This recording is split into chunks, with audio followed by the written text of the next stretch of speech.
I gotta say, Loner Box and Adam are like living on completely different planets, pushing false information because they don't even know that what they believe is false. Okay, I want to ask the conservatives here. When Donald Trump told congresswomen of color to go back to their crime-infested countries, what was he trying to communicate there? Hey, do you think Obama was born in America?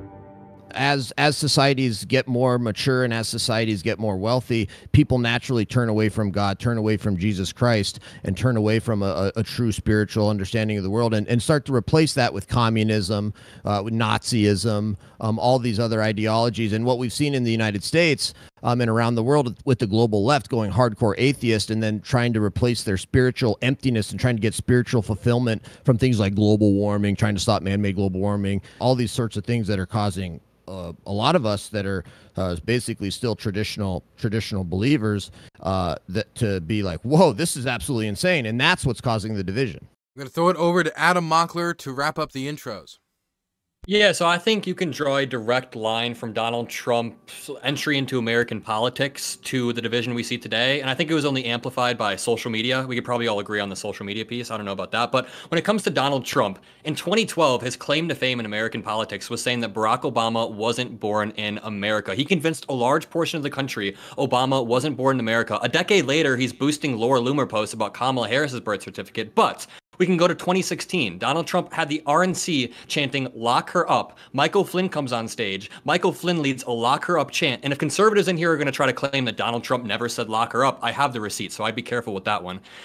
Next, Donald Trump, everything he says is completely divisive. You compare his "lock her up" chants to Kamala Harris and Tim Walz. They had a rally a few weeks ago where the chant started yelling, "Lock him up, lock him up." Kamala Harris said verbatim, "We're going to let the courts handle that. Our job is to beat him in November." So what's the difference between a candidate who's leading the top of the ticket, who says all of the courts are rigged, all of the elections are rigged, the judge is rigged, the judge's daughter, Judge Merchan's daughter is rigged, versus the person who says, we're going to let the courts handle that? And Tim Walz, we can look up the video, when the crowd started chanting, "Lock her up," Tim Walz calms the crowd down and says, we don't do that. So, yeah. The idea that the two parties also, Hake says that everything that Donald Trump says is reasonable. Do you think Obama was not born in America? Okay, now with that intro section done, we're gonna think you're gonna like his answer. We're gonna open it up to general area. I love how this is a panel on what is the cause of the divisions in America, and half the panel, I think 3/4 of the panel is just like fuck the other party. It's beautiful. Yeah, it's my thing. So I want to go after that a little bit too on both sides. So the idea that Kamala Harris has been just like anti-lock him up as a narrative as a whole, it's sort of the issue I have with Democrats acting like Democrats have been so civil this whole time. They're just a little more covert in their lies. Sure, she clapped down "lock him up" in that speech, but in the same speech, she said, "I know Trump's type," when she's talking about scammers, fraudsters, criminals, and things like that. She clearly wants him to be locked up and made several statements aligning with the idea that he deserves to be locked up because he's a criminal. But then just when they say to lock him up, she's like, let's let the courts handle that. She clearly is making a stance that she thinks he should be locked up, but she's more covert about it, which is fair. That is good. That's right. Do you disagree that Trump is a criminal? Yeah. No, but what I also. But Jetan, let's be honest here. Donald Trump's criminality is possibly nation-ending. Like when we talk about Kamala Harris speaking about how much of a criminal Trump is. Oh yes, if January 6th was successful, what the fuck do you think would have happened? What do you mean? What is your term of successful? Because if January 6th was successful, if those slates of electors were illegally overturned, no. If Trump overturned the election, what do you think the United States, anyone who is constitutionally loyal, what do you think the solution would have had to be to oust an illegal president? Would that not be damn near nation-ending? No, it would be suing. The Supreme Court would evaluate which slate of electors was legal. They would find that the original slate of electors was legal, and it wouldn't have ended the nation. Really? Is the Supreme Court is unbelievably... Give us a moment. The idea that Kamala Harris saying something to the effect of, "I know Donald Trump's type. I've beat him before." I think that's more of her saying, "I beat him in elections before. He's a cheater." We can see, like, if you disagree with any of this stuff, do you really think he's not a cheater? He's not a criminal. So I'm just to bring it back, I totally disagree that Kamala Harris shooting down the chance is the same as Donald Trump emboldening the chance. Can you see the difference there? Can I jump in real quick? Yeah, so the issue is, and the issue lies in your recollection of the speech. You left out the parts where she describes that he is a criminal, deserving of being locked up. When she says, "I know his type," she's not saying, "I've beaten him." Wait, did she say he's deserving of being locked up? Yeah, well, Yes, she's saying, as a editorialized. prosecutor, I know Donald Trump's type. She is literally saying, I prosecuted and maybe she knows the type of guy that has 34 indictments. She knows the type of dude that has 34 indictments, and he's not fit to be president. Just admit that she thinks he should be locked up because she thinks he's a criminal. But how is it? But it's not divisive for her to say that. Can you admit that Kamala Harris will never explicitly say lock him up in the same way Donald Trump would? If it's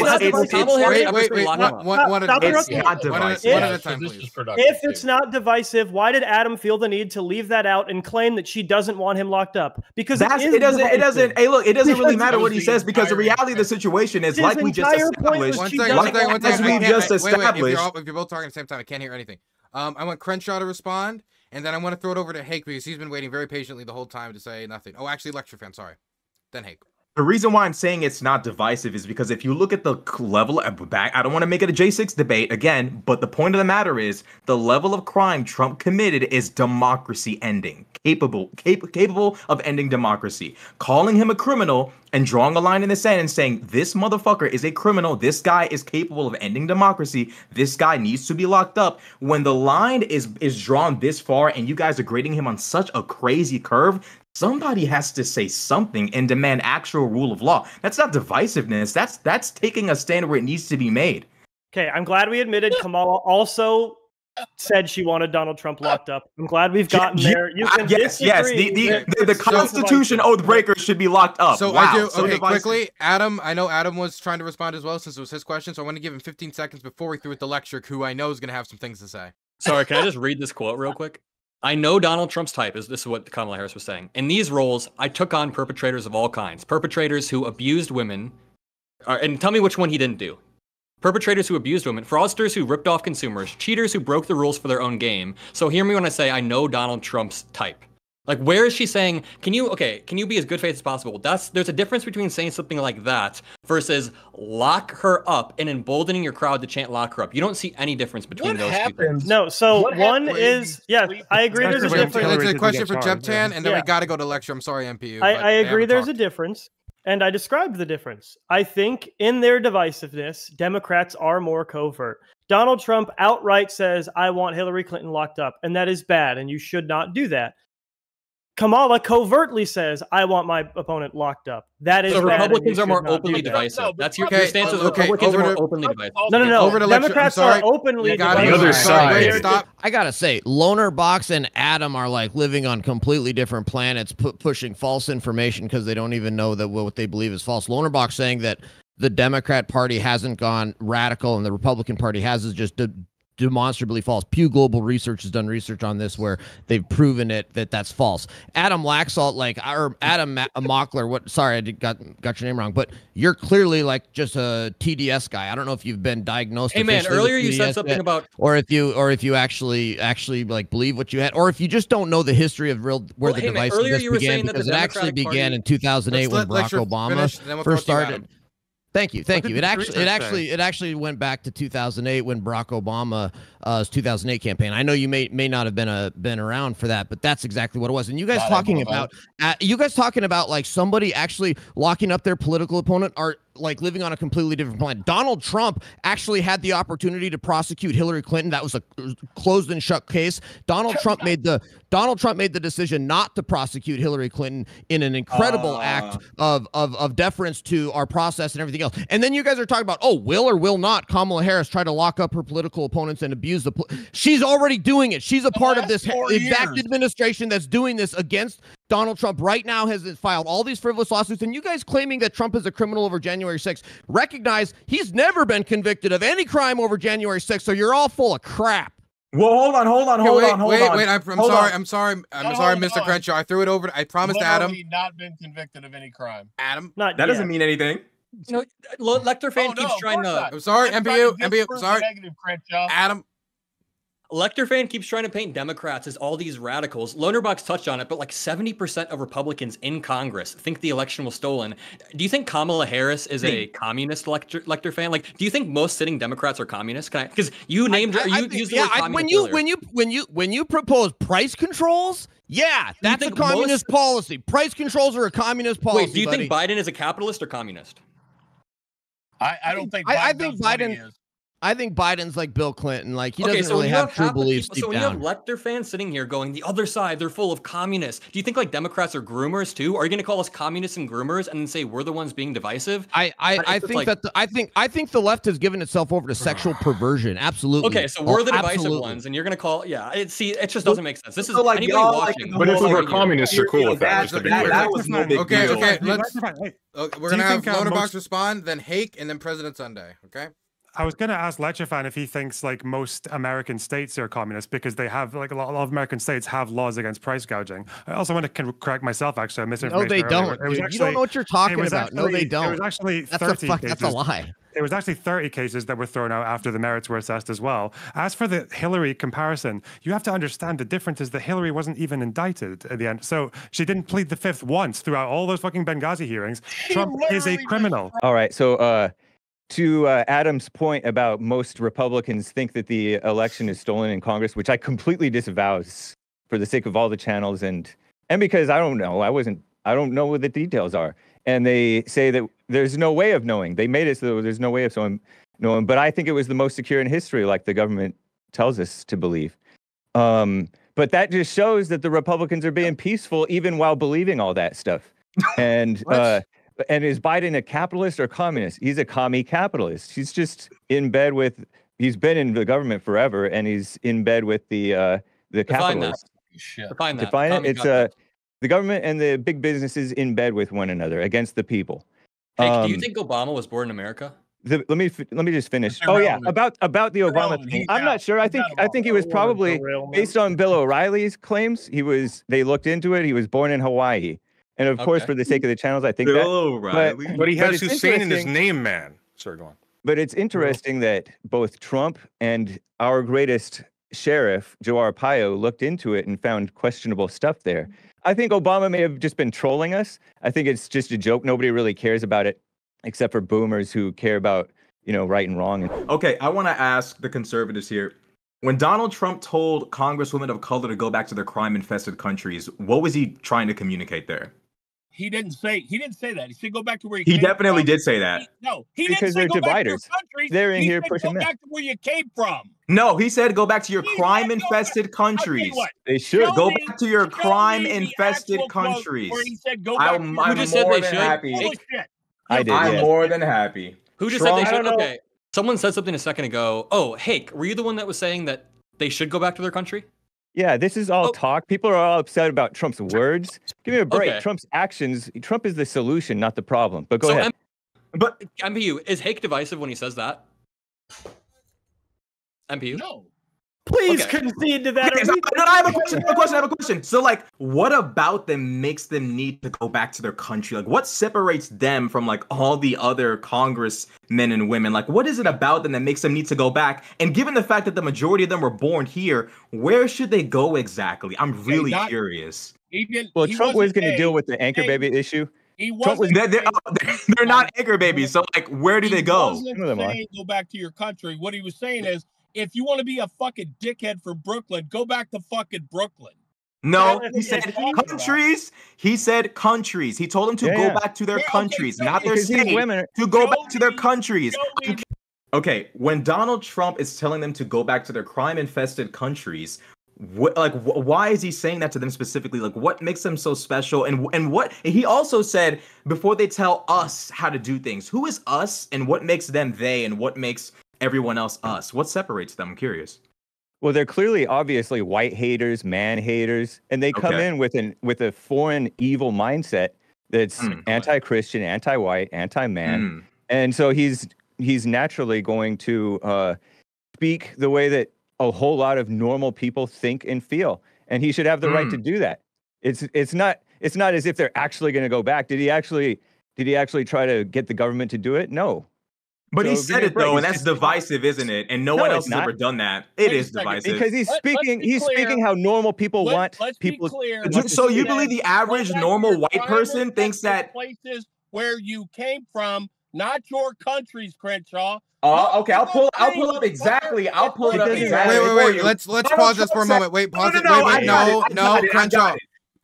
Let me clarify what he said. He's lying. Okay, wait, no, I want to clarify one thing. Wait, let me be quiet. Let me be quiet. Okay, I'm gonna mute you both because I see the disagreement. Okay, and I'm gonna boil it down to its purest form. So, MPU, you're saying that when he says they came from, that doesn't mean their countries. Where Crenshaw, you're gonna say, I assume that's not the case. That he means their countries when he says that.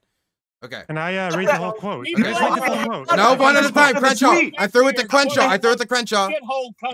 Okay. Donald Trump says, this is the first part of the tweet. Donald Trump says, so interesting to see progressive Democrat congresswomen who originally came from countries whose governments are a complete and total catastrophe, the worst, most corrupt and inept anywhere in the world, in parentheses, if they even have a functioning government at all, now loudly and viciously tell the people of the United States, because apparently these congresswomen aren't people of the United States, the greatest and most powerful nation on earth, how to run our government. Why don't they go back to their country and fix the totally broken and crime-infested places from which they came, then come back and show us there's a separation? What a fucking loser. How?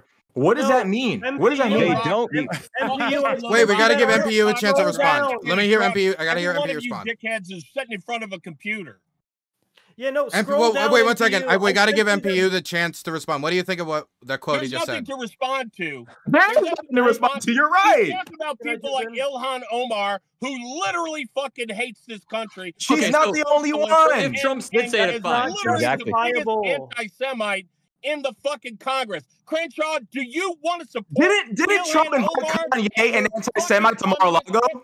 Okay, so wait. Do you support Ilhan Omar?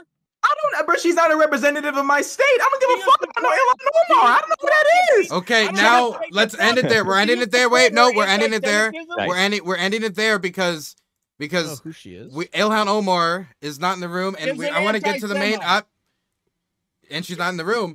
Adam Mockler, we're gonna throw it to Adam quickly, and then I'm gonna pose the last question to the group, which is about mending political divides. If it's possible, if we should even do it, it's something we should care about. Adam? Can I just point out that over the past 3 minutes, MPU went from Donald Trump didn't actually say that to, yeah, fuck them, they should go back to their country. Do you support them? Yeah, like, you're going to say that these people are sitting here. No, stop. MPU, Lecter fan, and Hake. They should go back to their country. Okay, so when Hake said it, was it divisive? You know that you're a liar.